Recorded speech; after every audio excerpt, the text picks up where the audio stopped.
Always a pleasure to come on to the Morning Point Show. This morning we are just letting the public know, frankly, throughout the entire week, letting the public know that the Men and Women United 2025 Stop Gender-Based Violence March is happening on International Women's Day this 2005. Well, that's, of course, March 8th. It is an event which was started in 2004 by the IHO-GBV Coalition, and that is an arm of IHO being Integrated Health Outreach, a non-profit organization. And the objective of the march really is to bring citizens and residents of Antigua and Barbuda out to engage in public advocacy against gender-based violence. When we say gender-based violence, we are talking in large measure about violence towards women and girls. We are talking about intimate partner violence, which often is a hefty portion. I shouldn't even say hefty, the majority. Yes. In terms of what we talk about when we say gender-based violence. We're talking about different types of violence like sexual violence, domestic violence, and there's all sorts of other things which culturally we tend not to think of as gender-based violence or intimate partner violence, emotional abuse, verbal abuse, economic abuse in terms of controlling someone's finances, trying to prevent them from having independence. All of that is understood to be and classed within the bracket of gender-based violence. And women and girls that experience that, obviously they are left with physical scars, emotional scars, psychological scars.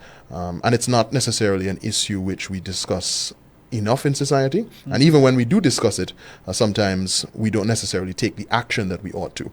So in our small way, we are hoping to increase the level of public awareness about the issue of gender-based violence. We were very pleasantly surprised with the response last year. We managed to get over 1,000 people out on the road. That's a good number. Exactly, and for something of this nature, usually when you are talking about social issues, sometimes the uptake is not so great. Right. But we were pleasantly surprised in terms of the reception and the willingness of persons to come out and be part of that advocacy. And I think that shows that, despite the challenges, there is an awareness and a willingness of persons in Antigua and Barbuda to come forward and be part of that change once there's some structure involved. So we are happy to be back. We're happy to be supported by our donors once again, the Equality Fund as well as the Government of Canada. We're happy to be partnering with the Directorate of Gender Affairs, and we are looking to build on the experience of last year. I must admit, though, I wasn't with the organization last year, so if you want to get a full sense of all the nitty-gritty of what it took to put everything together and how it all came together, I would direct you to my superior, Dr. Bird. Yes, Dr. Bird, he's just throwing you out there, man, very quickly, but hey, that's okay. Yes, go ahead. Sorry. No, I was saying, I'm going to just correct the superior. We are definitely working as teams, as the team members, and Kieron is an incredible asset to the team. Great. Listen, I want to get to how this whole thing came about and what has been the response.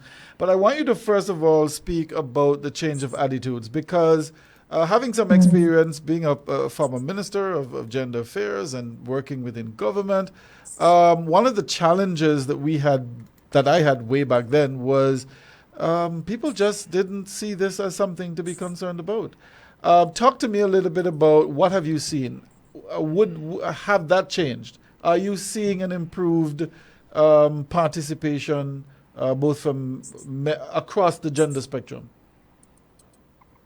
That's a large question. And because, for one thing, unfortunately, we don't have enough, just even in terms of statistics, that we're not gathering enough to indicate changes in social attitudes.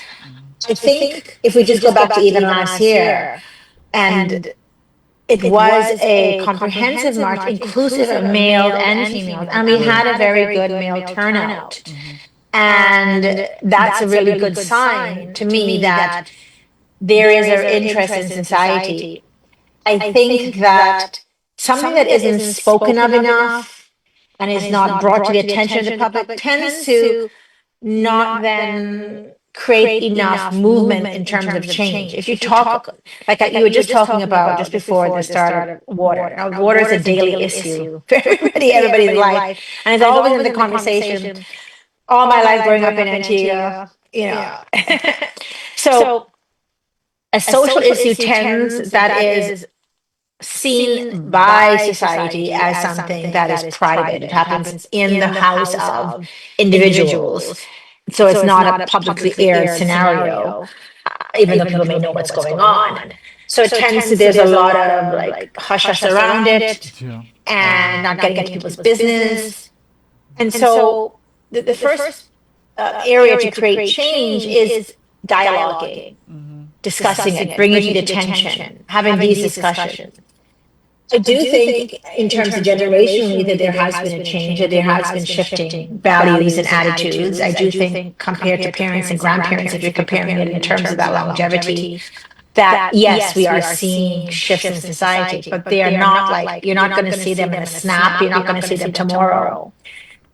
So our goal in being present here and this walk is to make that movement and to be consistent, because it's this consistency of a discussion and even just shifting the minds a little bit. And we're not just we're doing this walk, but we're also doing a lot of work in the schools with the youth and awareness building. And we've been doing this for a number of years because that's where change starts. So the point is that we have to keep the dialogue going. We have to break that shame and embarrassment that women and girls carry when you are on the receiving end, and instead point the finger where it really belongs, with the perpetrator, and start to look at the dynamics around it and really reveal it for what it really is. It's a crime, and it is a human rights infraction. One of the challenges that's out there, especially and will sometimes hinder your work. I'm not too sure if you get this, that many persons who go through this abuse, or even family members or neighbors, there is this thing of trust within the within the authorities, whether it is the police or whatever agency, a government institution such as yours. And trust and shame, those two action words, sometimes we try to separate them, but they're somehow interlocked. I'm not too sure if either you or Kieron wants to take this one. Talk to us about what your institution, your body is doing to really build trust, both within the security authorities and institutions such as yours, so that persons will feel some sense of comfort in coming forward. Okay, so I can start answering. Kieron can certainly add and jump in as well. Yeah, I mean, what you're revealing, of course, is the layers to this and the complexity. It's not just a simple. There is so many levels to violence against women and girls. And when you're bringing up authorities and the systems in place, that is one very relevant tier. So there has been, movement and some in terms of, like, if you're talking at the law enforcement level. So we can, let me start. We can report to gender affairs, or you can report directly to the police. Now, there's always an issue, and it's not just national, but global, in terms of sensitivity, awareness, and how you manage and deal with this. So training within those institutions is very important. We are not involved in that training. We advocate for a deeper awareness building, and like I said, there has been an increase in this training. So if you say where has change occurred, there has been more movement into at least having the law enforcement. Is it perfect? Far from. Does it need more? Absolutely. So And of course, Antigua is a small place. People tend not to, the trust is always a factor, especially in small communities where you don't want your business out in public. On the street. That's another part, exactly. And that's always true no matter what the organization, institution. We are not involved in taking reports. So we are at this point in the advocacy space and the awareness building and training space. And then also, so that part of the awareness building and training is the reporting system and what you do and how you build trust and who you would go to actually to do this reporting. And to find actually one of our training is that we find a trustworthy person, look for someone that you feel that you can trust, that you can go to for. So systems always need education, awareness, sensitivity. That's an ongoing thing.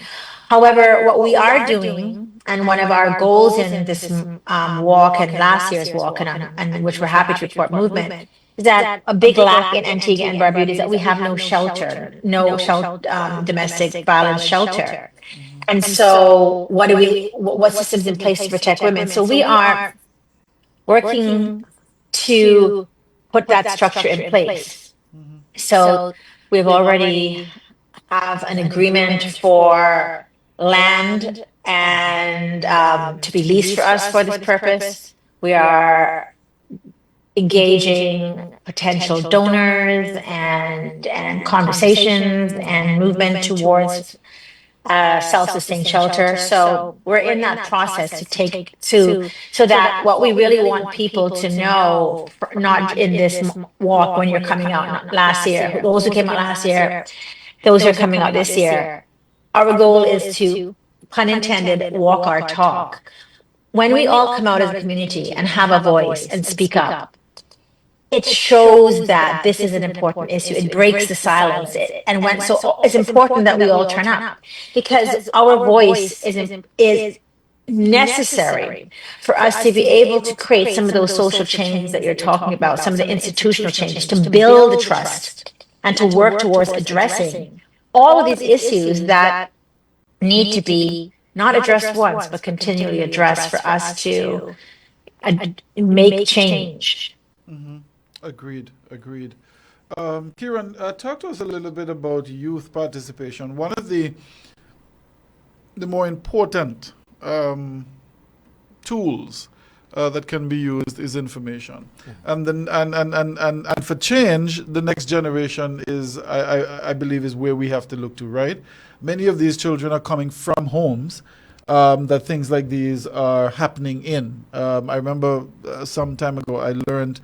From a survey, I think it was in Trinidad and Tobago, that young girls who witness abuse, whether it's from the father or vice versa from the mother, one of the things that they would recognize that the partner will comply after the abuse. And so children no doubt see that and they think, okay, well, this is normal. This is how it's supposed to go, both boys and girls. Your organization is reaching out to young people. Your organization is talking to young people. What are some of the things you're saying to them, and how do you plan to engage the next Generation X, this generation into the next about gender-based violence? I will say before I answer that question that as time continues to pass and I get older, come on, don't even go there now. I said this to Dr. Bird yesterday that I'm frightened that persons who are born to 2000 this and 2000 that are telling me that they're adults, because there was a time when someone born and that year was just a kid. Anyway, so that I suppose that tells me something about the fact that time is moving on. Anyway. We are engaging young people, not just in terms of this march. Dr. Bird is cracking up. I'm just trying to keep a straight face here, man. We are engaging young people, not just in terms of participation in the march, but also from the IHO standpoint in terms of other projects we do that are related to gender-based violence, and I'll get into a little bit of that. In terms of the march itself, we are urging youth participation or through the media engagement which we're doing throughout the weeks leading up to the March event. We are also reaching out to youth organizations in terms of getting their members registered, connecting with Youth Parliament, connecting with the Girl Guides, trying to connect with the schools in terms of getting young people out and registered and taking part. We are encouraging persons who are listening, adults who are taking part, bring your family, make it a family event, register your children, or register several times in your name, but put in I've seen persons do this. Just put in a different shirt size because you're registering on behalf of your child. Else, right. Yeah. Bring your young persons and your family out. It is an event we want all ages to take part in. In addition to that, we are actually conducting a workshop which is going to be taking place tomorrow, actually, where we're going to have as many as 50 young persons at the Multi-Purpose Center, and we are going to be engaging them on the subject matter of gender-based violence. It's called The Change Starts Here, Youth Against Gender-Based Violence Workshop, and it's a program that we would have devised to complement the work we're doing in the lead up to the march, to have a direct engagement with young persons. It's being led by Pastor Kieron Germain, who is a professional counselor in the schools. She's at Autos Comprehensive. And it is going to give the young persons who participate an opportunity to understand concepts as relates to gender-based violence in an age-appropriate way, of course, and also to, of course, be under the guidance of persons who are qualified to do so, but also to actually take part in the making of the placards. So they're going to put their creativity to work. Oh, nice. So, the placards that you will see on the day in question, those, or at least many of those, will have been made by young persons putting their creativity and their hands to work. And so the whole idea was to make it informative as well as a creative experience. And that is going to be taking place tomorrow, the Multipurpose Cultural Center in Perry Bay from 10 a.m. To sometime after 12. And what we are actually going to do based on the success of this, because we know it's going to be a successful event. I hope that doesn't sound too what's the word I'm looking for? Young? Arrogant? Youthful? Dr. Bird, youthful? Well, it's going to be a success. We know it's going to be a success. We are actually hoping to, and our intention is, and we're planning right now, to have another one, and to see just how many young persons we can engage. Of course, we keep up that level of communication with different youth groups to try and get their members registered.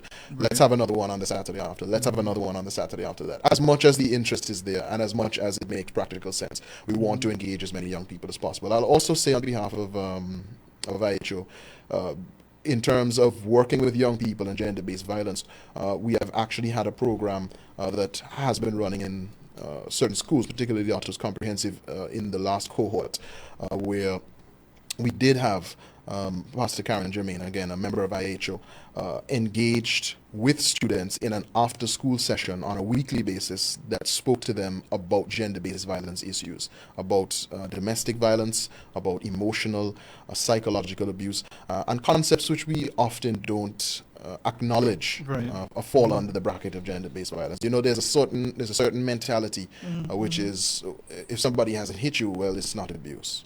Yeah. But they're degrading you. They are controlling your finances. They are restricting your movements. They're gaslighting you. They say certain things. You come back at them, then they lie. They say, I never said that.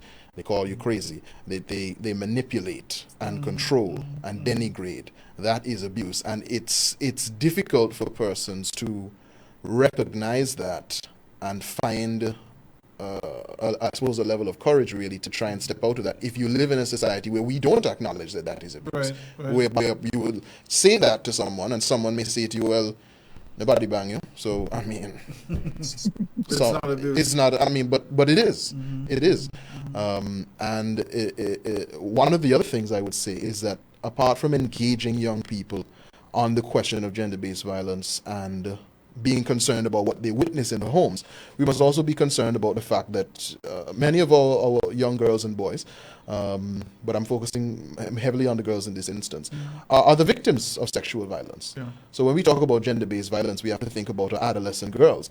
Near to 50% of adolescent girls' sexual initiation is somewhat forced.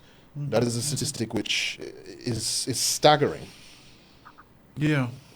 It's a fact. It's a fact that you have young girls throughout the Caribbean and in Antigua and Barbuda whose first sexual experience is not one in which there is consent, or is one in which they're being engaged by someone who is an older person, inappropriate relationship, statutory rape. I mean, it's so common that it's frightening. Yeah. So when we talk about gender-based violence and we think about our adolescent girls, we have to be thinking about sexual violence that adolescent girls face. Another interesting thing is the extent to which I think males in society do or do not consider what the average female experiences on a daily basis. Because unless you're in somebody's shoes, you're not going to feel it. Right. And one of the things I think we overlook is just the harassment, the comments that you receive, depending on where you are and what environment that you're in. I mean, as a male, I don't necessarily believe that we would unless you are speaking about these topics, unless you are a part of that awareness raising or you're benefiting from that awareness raising, that we understand to some extent sometimes the extent to which women and girls going around in society are exhausted with antagonized by the level of harassment, whether it be in the street, whether it be in the workplace, looking for a job. I was saying to Dr. Bird yesterday that I have a friend who would have said to me some years ago that when she was in high school, she had to plan her route home in order to make sure that she felt safe in the sense of avoiding certain congregations, whether it would be a construction site here or a bar there or somewhere there where there would be groups of males who would pass comments, jeer, and of course all of it is often quite vulgar. And the persons doing these things, the awareness must come their way too, to let them know this is an aggressive behavior, this is a part of gender-based violence, and it's something that ought not to occur. And it's easy enough for us to put that message across, and for us to change that behavior. So it's something that we ought to keep on top of. Dr. Bird, just continuing on that vein too, because I think in a Caribbean, African type of where we live, boys, young men and boys are taught that they have to be men, that they have to jeer, they have to use sexual overtones, and in some cases, some persons say, well, I'm an RB. That's wrong. That has to stop. I think, and again, I like to say this. My daughter doesn't like me to when I say this, but I'm a father of a teenager, and sometimes some of my own teachings and learnings that I grew up with in society, I have to check myself. I have to rethink it and say, holy crap. Yeah, that was clearly not that clearly was not the right action to take. And oftentimes I have to remind her that this is the world you live in. It's not, you ought not to accept it. And I just want to apologize. I really should not have said that in your presence, or just to bring her aware of what some of these things are. So I think first of all is acknowledging, just as Kieron did and I did as men, that those practices, they're not cool, they're not right, they're not in it, they do not belong in our space. Maybe you can speak a little bit to this and how men such as ourselves can continue to work and to speak to other the younger generation or even older men, especially those sometimes who are in authority. Especially those who are in authority, whether it's the police, the different agencies, about not just recognizing that, but also checking ourselves. Well, I mean, quite frankly, what you just said was just beautiful. I mean, I applaud you, and we just need to clone more of what you're saying. And if we could clone that, we could really see some change. You said it perfectly, that it does need to start with some self-reflection and think a little bit about what we've been taught and how we've been thinking, and some of what we consider cultural norms are destructive and unhealthy, and we have to redefine them. And when we try to protect cultural structures mindsets and behaviors because we've done it in the past, and you try to defend them. Makes no sense because culture is dynamic. It's always changing. And every generation is changing culture. So we have to rethink what we're defining as our culture and what is normal. We need to redefine it. And if it's not healthy, if it's harming our society, and or 50% of our society for sure, and more, of course, because it doesn't just stop there. It impacts future generation, violence against women and girls, and impacts the perpetrator himself as well. That we want to absolutely do that. So the more, like I said, that we have these conversations and bring it out that we want to rethink, like who are we hurting, and how are we hurting them, and what this actually does. And part of that change is, of course, men. I think it's very important that men speak out and question male behavior, and that's why we want men involved in this. It's also important that women speak to what it is for us and take away the shame, because a lot of times when these actions are happening, we internalize it as us. And we're blamed. It's what you wore, it's what you did, it's your actions. Yeah. And I remember I was responding to Kieron yesterday saying that when I graduated from high school here and I had the opportunity to go away for school, I remember that the singular reason that I wanted to leave was so that I would stop being harassed. Because it was just horrible. Now I'm old and I'm getting that kind of harassment, so that's better. But when you are a teenage girl, I'll take anything. I'm alive. That's what matters. But teenage young girls are targets. Yeah. We're young, we're fresh, we're vulnerable, we haven't developed our self-esteem, our self-worth, we're just trying to find out our way, we want to know who we are, and we're targeted. Young girls are always targeted. And I remember being harassed walking on the streets, and it was humiliating and embarrassing. I remember that older men would come, I would be with my mother or my mother's friends, and right in front of them, older men that they knew would be saying inappropriate things or trying to reel me in for sexual favors right in front of them. Well, so these are the kind of things that young girls are experiencing that we don't talk about, that we don't, and the boldness of it. And I know that it's still happening, and it's something that we definitely want to have a lot more conversation about, which is, I think, when we're doing this walk and we're doing all of this media blitzing and we're on social media and we're out there talking about this, it gives us that opportunity to say, just change, start to rethink what's been normal. Right. And anyway. Kieron, let's talk about the actual event. It's coming up on March 8th. And if I were to check my calendar, it's also International Women's Day. Talk to me a little bit about why it was important to place this event on that day and how are plans coming? Well, the plans are coming along very nicely. We have a team that is working around the clock to ensure that everything goes smoothly. The push to have it on International Women's Day was really to commemorate International Women's Day.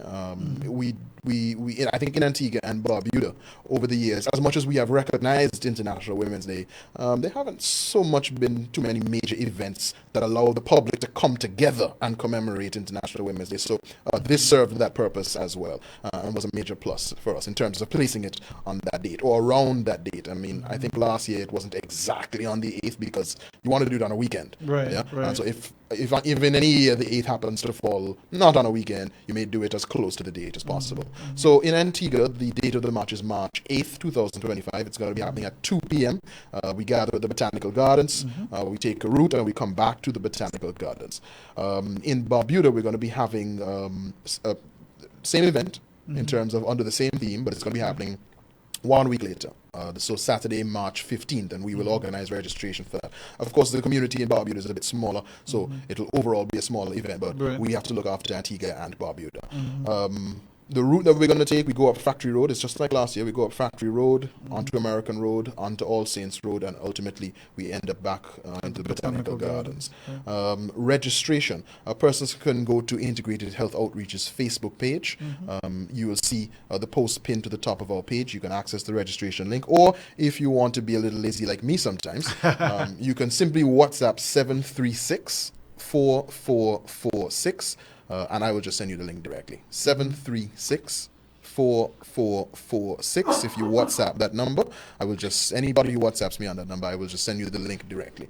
And you can get registered. It's a very, very simple process.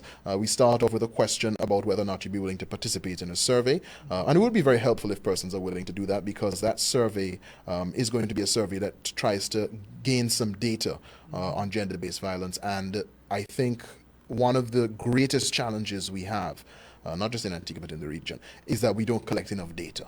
Yes. We do not collect enough data. And sometimes, even when we do collect data, you're looking at data that is out of date. You're looking at data from 2006, 2010. Time passes. And before that's why you have to do it consistently. Because you may do something, for instance, you may do something in 2025, collect some data, and you think to yourself, excellent. Now we have data. Right. You blink and it's 2035, and this data is kind of, it's stale. Yeah. And then you blink again, another 5 years has passed, and you say, well, look, it's been 15 years since we. Right. So it has to be consistent, and that is an objective of ours as well. But then, of course, the rest of the questions are very simple questions. What's your name, bit of contact information, and what's your shirt size? And so we will be able to know what we're working with.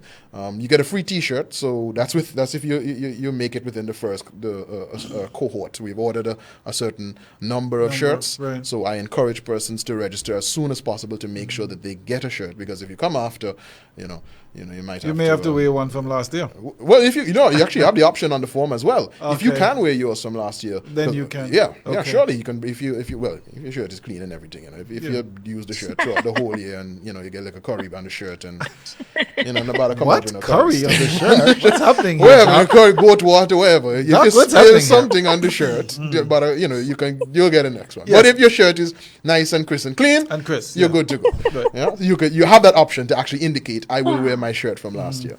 But I encourage persons to register as soon as possible. Can we register a group? Yes, absolutely. If Pointe FM wants to participate, absolutely. If Medical Benefits absolutely. wants to and we encourage persons to do so. In that instance, what they can do, again, reach out to us. You can reach out to us at info@IHO-GBV.com or iHealthOutreach@gmail.com, or just WhatsApp that same number, 736-4446, 736-4446, and let us know, look, I'm representing a group, whether it's a community organization, an NGO, a business place, a government department, whatever it is, radio station, doesn't matter. I'm representing a group, and I want to get all of my people registered. What we can do in that instance is we can make the process a little bit simpler, because sometimes a little challenging if you're trying to circulate a link among your staff and you have to go behind each one of them. Did you fill out the link? Did you fill out the link? Did you fill out the link? Did you fill out the link? So in that instance, we'll just work with a focal point. And you can provide us with the names, the shirt sizes, and additional information we may need. Well, I want to throw a challenge out, and maybe we should start the challenge. So I'm throwing my challenge out to WTP radio, that they ought to show up, and they have to bring 5 members. So that's a challenge, WTP. How come you only get them 5? Well, I'm just saying, I don't want to be too cruel. What about 10? Well, hey, WTP, you got to make sure you come. So I'm throwing the challenge over to WTP. How many coming over? Make sure you show up. How many are you bringing from Point? So listen here, the time in Antigua Barbuda, we're going to bring as many persons as we possibly can, because this is an important thing, right? Doc, I think that in 2025, we are recognizing more and more just how critical gender-based violence is. It's critical to our economy, because if you want to look at it from an economic side, if women and girls are being harassed and taken out of the economy, then they're not productive citizens. It speaks to food security, because safety, if our women who are farmers and our young girls who are going to school, if they're not educated, every spare of national development is being hindered here. In your final words, talk to us a little bit about that and bringing awareness in that vein. Well, so as a wrap up, no, you hit the nail. The levels of the impact we don't think about. So absolutely.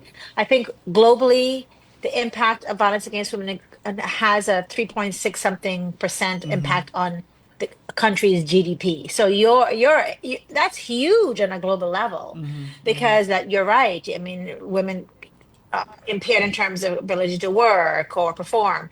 And then secondly, violence against women and girls is your mother, your sister, Yep. your daughter. And so it's very intimate to you, and it has that, so it's long reaching, and it's raising a next generation Yeah. where this cycle continues. So it has, so that economic impact, it has a huge social impact, and of course financial impact is not just like the physical impact, but also the emotional and mental, how that impacts your ability to perform and to be present in society. So the economic impact, the emotional impact, the social impact, it's real, and because it touches all of us. But I'm also going to wrap up to say that, because this is a very serious topic, obviously, but the walk itself, we want to bring the empowerment. We're not just walking around heads down and whoa, we're showing we're empowered and we're taking a stand. And we have amazing performances coming. So artists. Empress will be there. Father Peters will be there. Menace will be there. We'll have King Warrior there leading the DJ truck. So it will be to celebrate the empowerment of women, as well as speak up against the scourge, because it comes together. Yes, it's a problem, but yes, we can take a stand against it, and we can have a voice, and an empowered voice, and say that we can, celebrate our victory as a society to be able to take power to create change. Let us do it with a strong and powerful voice. I love that. And the only thing I would add to that is that as fathers, as brothers, as uncles, we have to recognize, and you said it in your wrap-up as well, we can't be doing or conducting our own abuse with others and not and we are still talking about our daughters, our mothers, and our aunts. It's a cycle. We have got to break that cycle and break it now. If our women and girls, and there are also men who are also abused, and that's why I love the fact that it's called gender-based violence, so that across the board, but more so for our women and girls, that they must be able to walk the streets freely. They must be able to walk the streets naked if they want to, so long as it's within the confines of the law, without being harassed or without having to conduct themselves in a particular way. I'm in full support of this, and I want to let you know how grateful we are here at Pointe FM that both you, Mr. Murdoch, and your entire team, what you're doing. Let us know whatever you need, however you want us to assist. And we're down. And we'll certainly be at the march on March 8th at 2 p.m., I think was what Mr. Murdoch says. We'll be we will be starting off at the Botanical Gardens. There will be music trucks. You will have our shirts. You're going to have entertainment, all of that good stuff. And we're saying that we're all in this together. This is a foul something. Thank you so much, Doc. It has been a privilege, and I look forward to having you on again. Thank you. We look forward to it. Have a lovely day, and thank you so much for having us. The very same, madam. Take care. Take care. All right. That, of course,